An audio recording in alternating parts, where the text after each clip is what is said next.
नवरात्रि साधना ब्रह्मांड की सबसे बड़ी साधना है।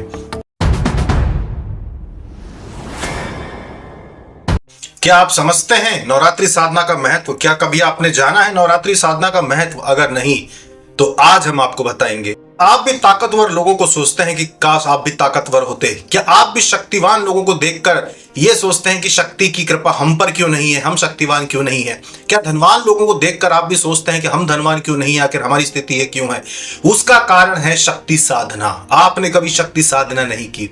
शक्ति साधना अलग अलग देशों में अलग अलग प्रकार से होती है। शक्ति साधना का सबसे उत्तम समय होता है नवरात्रि में, शारदीय नवरात्रि। शारदीय नवरात्रि आपके लिए सिर्फ 9 दिन का उत्सव होगा, लेकिन ये सिर्फ गरबा खेलने के लिए या फिर माता जी को बिठाकर उनके पूजा करने का, अनुष्ठान करने का त्योहार नहीं होता, बल्कि नवरात्रि होता है साधना का समय। ऐसा समय जब आपको साधना करना चाहिए, ऐसा समय जब आपको अपनी इंटरनल पावर को जगाना चाहिए, ऐसा समय जब आपको पारलौकिक शक्तियों को बुलाना चाहिए, ऐसा समय जब आपको देवी देवताओं को अपने लिए सिद्धि के रूप में सिद्ध करना चाहिए। तो आज बताते हैं नवरात्रि साधना के ऊपर कि नवरात्रि साधना कितनी आवश्यक है। आपने महाभारत के युद्ध में बहुत सारे योद्धाओं के विषय में तो देखा ही होगा, सुना ही होगा, कैसे बड़े बड़े योद्धा थे। महाभारत के महान महान योद्धा। दुर्योधन भी कोई छोटा मोटा व्यक्ति नहीं था। दुर्योधन, कर्ण, भीष्म पितामह, द्रोणाचार्य जैसे महान शक्तिशाली योद्धा महाभारत के युद्ध में शामिल थे। तो आखिर वो कौन सी ताकतें थी जो इन्हें प्राप्त थी? आखिर पांडवों को वो कौन सी ताकतें थी जो भगवान श्री कृष्ण ने उनको साधना के द्वारा दिलवाई थी? ये सभी चीजें कहलाती हैं सिद्धियां। सिद्धियां ही वो कारण है जिनके कारण महान महान योद्धा इतिहास में अपना नाम दर्ज करवा सके। बिना सिद्धियों के न कौरव लड़ सकते थे, न पांडव लड़ सकते थे। और सबसे बड़े शक्तिशाली खाटू श्याम के विषय में तो आपने सुना ही होगा, जो बर्बरीक के रूप में अपनी सिद्धियों की ताकत से महाभारत के क्षेत्र में जाकर खड़े होने वाले थे। इसके पहले ही भगवान श्री कृष्ण ने उनको रोक दिया, क्योंकि भगवान श्री कृष्ण जानते थे कि इनकी सिद्धियों के आगे पांडवों और कौरवों की सेना भी हार जाएगी। ये जिस तरफ खड़े हो जाएंगे उनको हराना मुश्किल हो जाएगा। और ये महाभारत का युद्ध जो एक धर्म युद्ध है, ये एक शक्ति का युद्ध हो जाएगा कि जो कमजोर होगा ये बर्बरीक महाराज उसी की तरफ खड़े हो जाएंगे।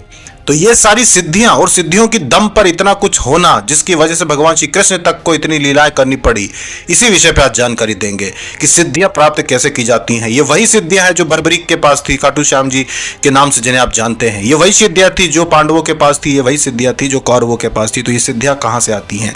ये सारी सिद्धियां आती है नवरात्रि की साधना के द्वारा। जो भी मनुष्य नवरात्रि की साधना करता है, नवरात्रि की साधना के दौरान जो भी सिद्धियां प्राप्त करता है, तपोबल बनाता है, पुण्य प्राप्त करता है, वही उसका भाग्य बदलती हैं।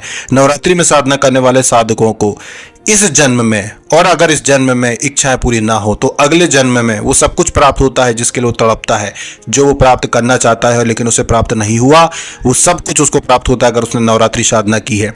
नवरात्रि के समय ऐसा समय होता है जिसका प्रभाव जीव जंतुओं पर भी होता है। जैसे कि कुत्ते का स्वभाव बदल जाता है, गौ माता का स्वभाव बदल जाता है, पेड़ पंछियों का स्वभाव बदल जाता है, वृक्षों लताओं का स्वभाव पूरी तरीके से बदल जाता है। ये सभी के सभी नवरात्रि में ध्यान मग्न से हो जाते हैं।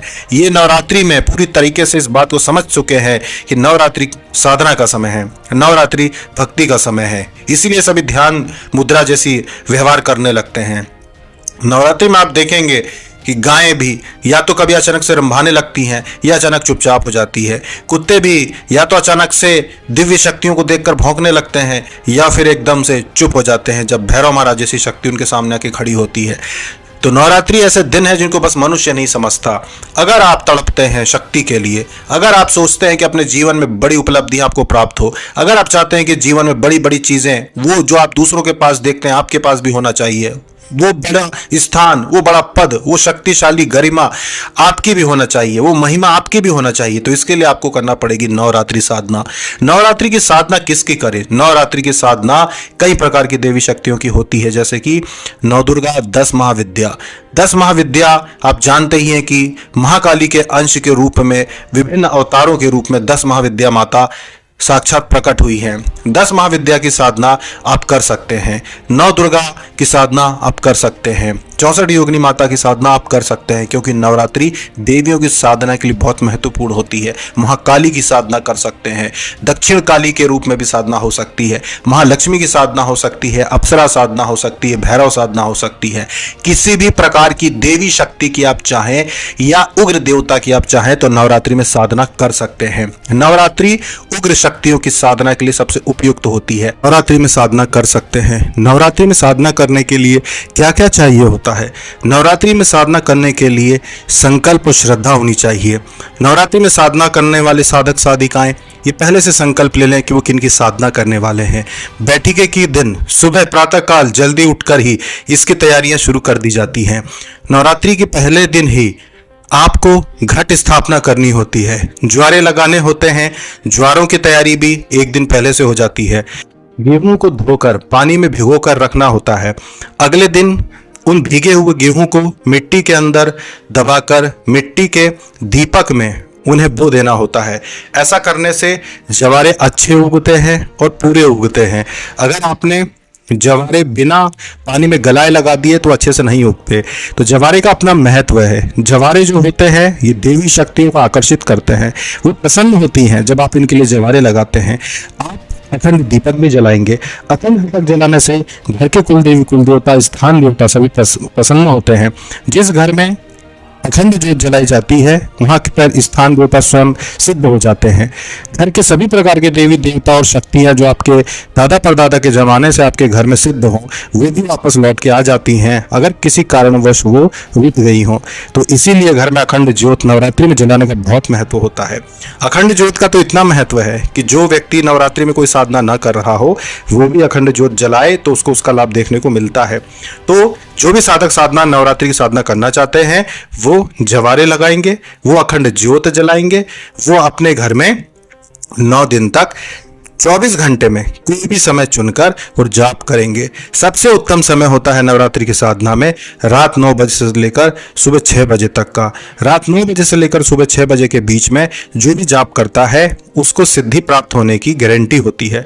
उसे अंश प्राप्त होने का, माता के अंश प्राप्त होने का, या फिर जिन भी देवी देवता की वो साधना कर रहे हैं उनका अंश प्राप्त होने की गारंटी होती है कि उनको अंश प्राप्त हो जाता है। यही अंश आगे चल के उनका भाग्य बदलता है। साधना से 2 लाभ होते हैं। पहले तो सिद्धि मिलती है, अंश सिद्ध होते हैं घर में। इसके अलावा पुण्य भी मिलता है। जो आप साधना करते हैं शास्त्रों के अनुसार साधना करने वाले साधक के भाग्य में अक्षय संपत्ति लिख दी जाती है। उसके भाग्य में धन संपत्ति और शक्ति लिख दी जाती है कि जब ये दोबारा इस सृष्टि में जन्म लेगा तब ये इतने शक्तिशाली परिवार में धनवान कुल में जन्म लेगा जहां पर इसके पास किसी भी प्रकार की सांसारिक किसी वस्तु की कमी नहीं होगी।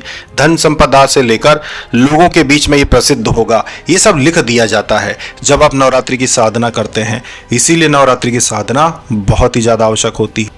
जिनके घर में नवरात्रि की साधना होती है उनके घर पर किसी भी प्रकार के नकारात्मक ऊर्जा या दुश्मनों के नजर दोष क्रिया दोष का असर नहीं होता, क्योंकि घर की कुल देवी कुल देवता प्रसन्न हो जाते हैं, सिद्ध हो जाते हैं और हमेशा साथ देते हैं। नवरात्रि की साधना करने से बहुत सारी सिद्धियां ऐसी भी होती हैं जो सांसारिक सुखों में सहायता करती है, जैसे कि सम्मोहन बढ़ना, वशीकरण बढ़ना, यहाँ तक कि पारिवारिक समस्याओं का दूर होना।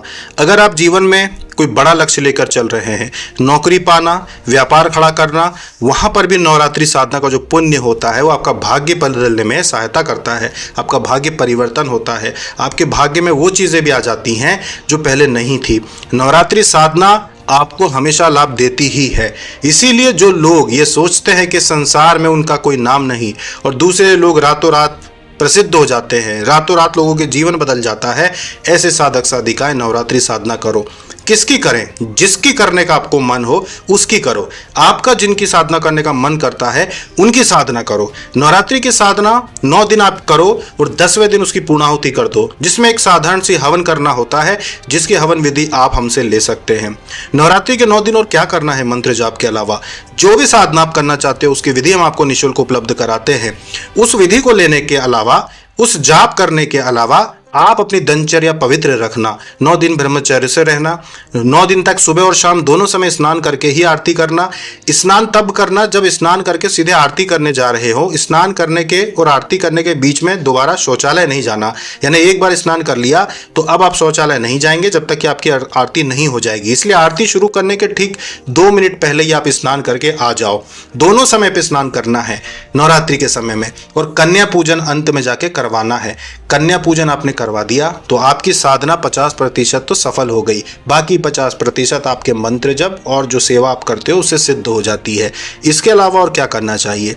इसके अलावा 9 दिन तक आप एक कोई संकल्प ले लो कि आप जीव जंतुओं को दाना पानी डालेंगे। चाहे आप 1 चुटकी आटा डालो, चाहे आप 1 चुटकी शक्कर डालो, चाहे आप कहीं पे गाय को रोटी खिलाओ, चाहे आप पंछियों के लिए कहीं दाना डालो, कुछ भी करो। लेकिन अगर आप साधना के दौरान जीव जंतुओं को किसी भी प्रकार के अन्न की व्यवस्था करते हैं, इससे आपकी साधना का दुगना लाभ हो जाता है, क्योंकि हर जीव में भगवान बसता है। तो जब आप विभिन्न प्रकार के जीवों को भोजन दाना पानी की व्यवस्था करते हैं तो ईश्वर भी आप पर प्रसन्न हो जाता है। तो नवरात्रि की साधना करने वाला व्यक्ति हमेशा इस जीवन में और पारलौकिक जीवन में भी लाभ पाता है। तो अब आपको किसी अन्य व्यक्ति को देखकर, उसकी सफलता को देखकर, उसके परिवार को देखकर, उसकी सुंदरता को देखकर, उसकी धन संपत्ति को देखकर दुख मनाने की जरूरत नहीं है। ये वही लोग हैं जिन्होंने पूर्व जन्मों में नवरात्रि की साधनाएं की हैं, जिन्होंने बड़े बड़े अनुष्ठान किए हैं, बड़े बड़े महायज्ञ करवाए हैं, वही हैं जो आज धन संपत्ति सौंदर्य सब कुछ उनको प्राप्त है। तो अगर आप ये सब चाहते हैं तो अभी अपने इस जीवन को व्यर्थ ना गवाएं और नवरात्रि की साधना करें। किसी से जलकर, दुश्मनों से घबराकर, दुखी होकर घर में कुढ़ने से अच्छा है कि साधना करो और आगे बढ़ो। जो साधना करके आगे बढ़ेगा उसका जीवन सफल अवश्य होगा। हमारे ऐसे हजारों साधक साधिकाएं हैं जिन्होंने साधना के क्षेत्र में आने के बाद एक ही बात कही है कि हमारा जीवन परिवर्तित हो गया, हमारा जीवन बदल गया। हम जो चाहते थे हम उतना कर पाएं या ना कर पाएं, पर जिस स्थिति में हम पहले थे उससे तो हम बहुत बेहतर स्थिति में आ गए, और हमारे लक्ष्य इतने बड़े बड़े हो गए हैं कि अब हम छोटी मोटी चीज़ों से दुखी नहीं होते। और जो सिद्धियां हमने पाई हैं, जो शक्तियां हमारे घर में आई हैं, वो हमारा पल पल पे मार्गदर्शन करती हैं कि हम कोई गलत कदम ना उठाएं। तो इसीलिए सभी साधक साधिकाएं जो भी चाहते हैं कि आपके जीवन में उन्नति हो, जीवन में पवित्रता हो, आपके बाल बच्चे भविष्य में अच्छी लिखाई पढ़ाई करें और जीवन में सफल हो, उन्हें नवरात्रि का पूजन पाठ करना चाहिए, नवरात्रि में साधना करना चाहिए। आशा है आप लोगों को बात समझ में आई होगी कि नवरात्रि की तपस्या का कितना अधिक लाभ है। अभी तक के लिए इतना ही। जय माता दी।